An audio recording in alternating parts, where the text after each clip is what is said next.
La catégorie X30 Junior des 12-15 ans réserve souvent de belles surprises et cette saison 2021 ne devrait pas déroger à la règle. À Mariembourg, pour l'ouverture de la Yamé Series Benelux, Clément Massot a surpris tout le monde en s'offrant la pole position dès sa toute première course en karting de temps. Chapeau.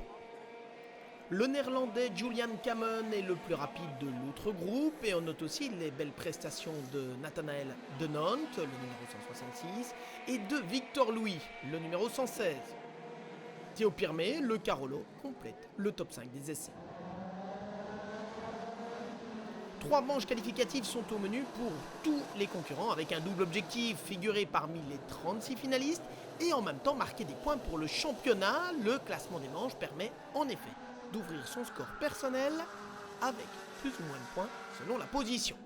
Avec 3 victoires, soit le score parfait, Julian Kamen, le néerlandais, est donc le premier leader de la Yamé Series Benelux 2021 dans la catégorie X30 Junior.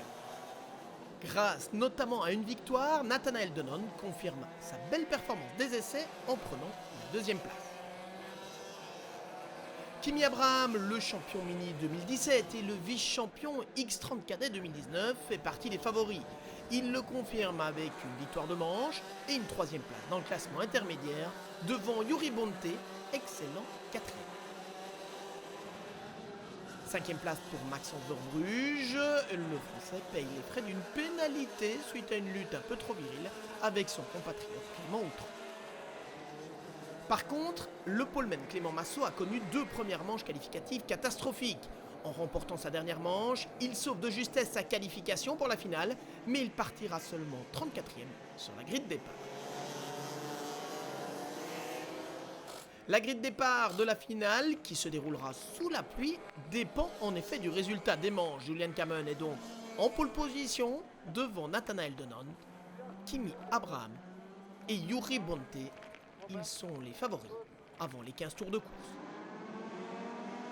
Le départ dans une gerbe d'eau et on imagine la difficulté pour les pilotes de bien voir dans ces conditions. Certains se font piéger dès le premier virage avec quelques touchettes et autres accrochages. Nathanael Denon a pris un envol parfait, c'est lui qui mène la danse devant Kimi Abraham.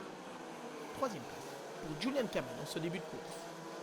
On l'a vu, Matthijs Terlo a manqué de sortir dans le premier virage, il a perdu 2 places dans l'aventure. Nathanael Denon est toujours en tête, mais Kimi Abraham met de plus en plus la pression. Ces 2 pilotes s'échappent devant. Pendant ce temps-là, Julian Kamen rétrograde. Il doit se battre pour conserver sa 4e place face à Aaron Razzano. Mais c'est bien Aaron qui prendra le dessus pour terminer au pied du podium. Parmi les belles remontées, signalons le retour de Clément Massot de la 34e à la 7e place au cours de cette finale. Parfois, ce fut un peu chaud, comme ici, mais il a su se frayer un chemin dans le peloton. Pendant ce temps-là, Kimi Abraham a pris la tête et il file vers la victoire. Derrière lui, Nathanael Denon s'offre son premier podium en Yamé Series Benelux avec une belle 2e place. La 3e position revient à Matthijs Terlo. Le néerlandais est aussi le meilleur rookie de cette journée.